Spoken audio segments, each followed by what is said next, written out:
반갑습니다. 송규준입니다. 이번에 아마 많은 분들이 시현영의 악행에 대한 소식을 듣고 충격을 받으셨을 텐데요. 그런데 오늘 제가 영상을 통해서 더 충격적인 소식을 좀 전해드려야 될 것 같습니다. 우선 일단 지금까지 알려진 건 닥터카와 관련된 논란이었는데 보니까 문제가 이것만이 아닙니다.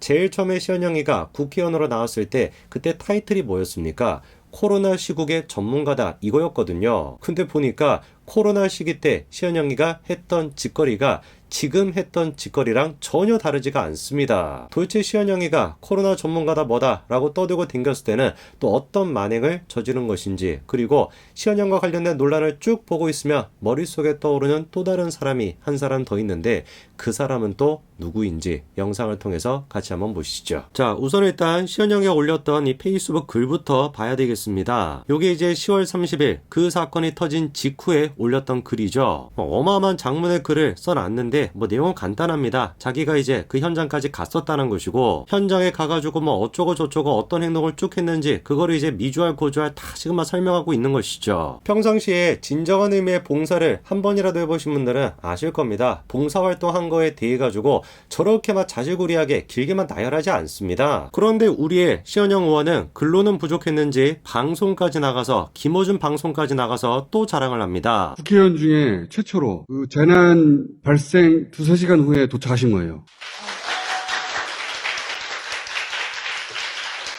진짜 몸둘 바를 모르겠습니다. 하도 칭찬을 많이 들어가지고 몸이 그냥 다 닳아가지고 없어질 것 같은데, 저 때도 김어준이가 강조하는 게 뭡니까? 최초로 갔다 이거죠. 국회의원 최초로 의사 자격으로서 그까지 갔다라는 거예요. 그리고 이제 시현영이가 하는 얘기를 들어보면은 아마 역한 기분이 좀 드실 텐데, 그래도 끝까지 참으시고 뭔 얘기하는지 들어보시기 바랍니다. 사실은 박수받기에는 정말 송구스럽고 민망한 부분도 있는데 당연히 해야 될 소임이라고 생각합니다. 다만 처음에 고민했던 거는 국회의원이 현장에 가면 오히려 현장에 방해가 될까. 그렇기 때문에 조용히 역할을 하고 돌아와야 되겠다는 생각을 갖고 매우 겸손한 마음으로 현장에 갔고요. 아니 진짜 저는 저거를 보고 처음에 몰래카메라인 줄 알았습니다. 그렇지 않습니까? 그렇지 않고서야 어떻게 사람이 저렇게 뻔뻔스럽게 거짓말을 할 수가 있어요. 얼마나 조용히 가셨는지 응급차를 집 앞까지 불렀던 사람이 시현영입니다. 아니죠. 말은 똑바로 해줘야죠. 응급차도 아니었고 9인승 일반 승합차였습니다. 착용하고 있었던 출입증, 저것도 원래 시현영이가 착용할 수가 없었던 출입증이었습니다. 딱 한 가지, 이것만 맞았던 겁니다.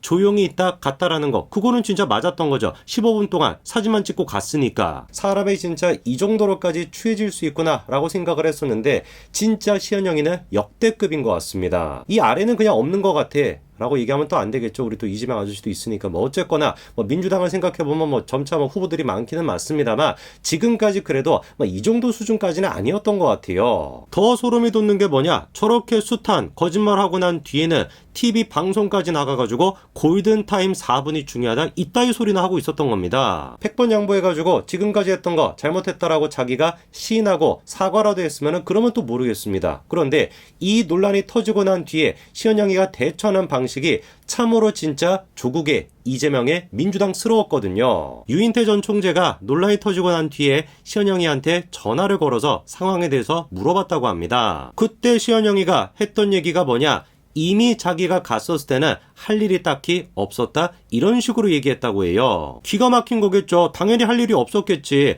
명지병원에서 지를 태우고 가느라 사건이 발생하고 50분 가까이나 시간이 지나고 그까지 갔는데, 그것뿐만이 아닙니다. 어찌나만 나대고 다녔는지 시현영이가 KBS랑 인터뷰도 했었더라고요. 그런데 이번에 보니까 인터뷰 말미에 뭐라고 적혀 있습니까?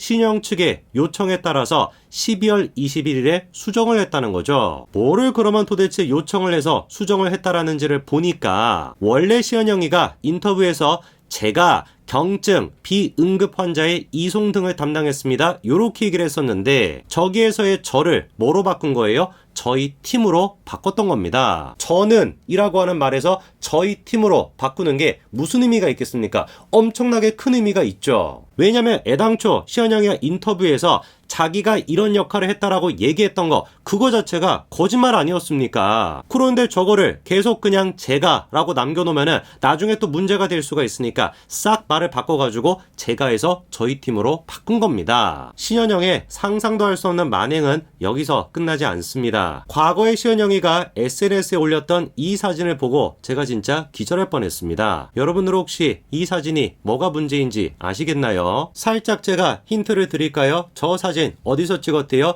일상병원 코로나 병동에서 찍었대요. 그러면 이제 이 사진이 좀 소름 끼치게 느껴지시지 않습니까? 첫 번째 질문, 코로나 병동이었다라고 한다면 도대체 이 사진을 누가 찍어준 걸까요? 신현아 본인 스스로가 셀카로 지금 사진을 찍은 것도 아니거니와 각도로 봤었을 때 누가 찍어준 것도 아닙니다. 딱 그러면 알 수 있는 게 그렇죠. CCTV에 찍혔던 장면, 그 장면을 신현아가 또다시 휴대폰으로 찍어가지고 올렸던 거겠죠. 끝까지 그런데 자기의 모습을 알리고 싶어가지고 휴대전화로 사진을 찍는 수준이 아니라 CCTV에 담겨있는 자기 모습을 찍어가지고 올릴 정도의 사람이 신현아라고 한다면은 저는 진짜 상상을 못하겠습니다. 너무 소름이 끼쳐가지고. 심지어 그 장면이 어떤 장면이에요? 환자분께서 감사하다고 선물을 전달하는 그런 장면이었습니다. 너무나 기괴한 이른바 신현아 현상을 설명할 수 있는 유일한 길은 딱 한 가지밖에 없습니다. 이 모든 세계관이 가능할 수 있는 곳은 어디밖에 없다? 이재명이 지배하고 있는 민주당에서밖에 없다는 거. 사실 신현아의 이런 식의 측면을 원조격으로 보여줬던 사람이 이재명입니다. 혹시 이 사건 기억나시나요? 김혜경 씨한테 사고가 있었던 거 기억나시죠? 살다가 무슨 갑자기 낙상사고를 당했다라 그래가지고 저런 일이 있나 그래서 여러 가지 얘기도 많았었는데 분명히 김혜경 씨의 상태가 심각한 상황이 아니었습니다. 바로 거의 다음부터 일정을 소화할 수 있을 거라고 했었거든요. 그런데 대뜸 이재명이가 자기 일정을 전면적으로 취소시켜버렸습니다. 저때까지만 하더라도 무슨 개딸 이런 것도 없었고 특히 여성층에게 인기가 없었던 사람이 이재명이었거든요. 딱 그러니까 사이즈가 나오는 겁니다. 여성층의 표를 얻기 위해서 내가 이렇게나 가정적인 사람이다. 근데 실제로는 가부장적인 사람인 것 같은데 어쨌거나 가정적인 사람이다. 그거를 보여주기 위한 쇼였던 거죠. 그러니까 우리가 이런 사진을 봤을 때 본능적으로 우리 안의 본성이 이거 뭔가 좀 이상한 것이다. 이런 이질감을 느끼게 만드는 겁니다. 저런 사진을 공개하면서 민주당 측에서 이재명이는 패밀리스트다 라고 얘기하는데 우리는 뭐라고 들리는 거예요? 패버릴리스트다 이렇게 들리는 거죠. 그냥 계속 해가지고 무슨 패밀리스트다 이런 식으로 강조한다라고 할지라도 우리의 본성이 우리 귀가 그렇게 못 듣게끔 만드는 겁니다. 이재명은 있잖아 패밀리스트가 아니라 패버릴리스트야 이렇게 뇌가 그냥 해석을 해버리는 거예요. 그게 우리의 본성인 겁니다. 이재명이부터 시작해서 참으로 지금까지 민주당에 특이한 사람들이 많았었는데 진짜 이게 마지막이겠지 이게 진짜 끝이겠지 라고 생각하는 타이밍에 딱 그냥 누가 등장을 한 거예요? 신현영이라고 하는 인간이 등장을 한 거죠. 벌써부터 제가 기대가 됩니다. 신현영이 끝이겠지 라고 생각했는데 그 다음에는 또 누가 등장을 해가지고 인간 추악함의 끝을 보여줄지 벌써부터 기대가 되네요. 이게 도대체 뭐 하는 정당이겠습니까? 민주당은 그냥 없어지는 게 대한민국의 전 세계 평화에 도움이 될 겁니다. 여기까지 말씀드리겠습니다. 감사합니다.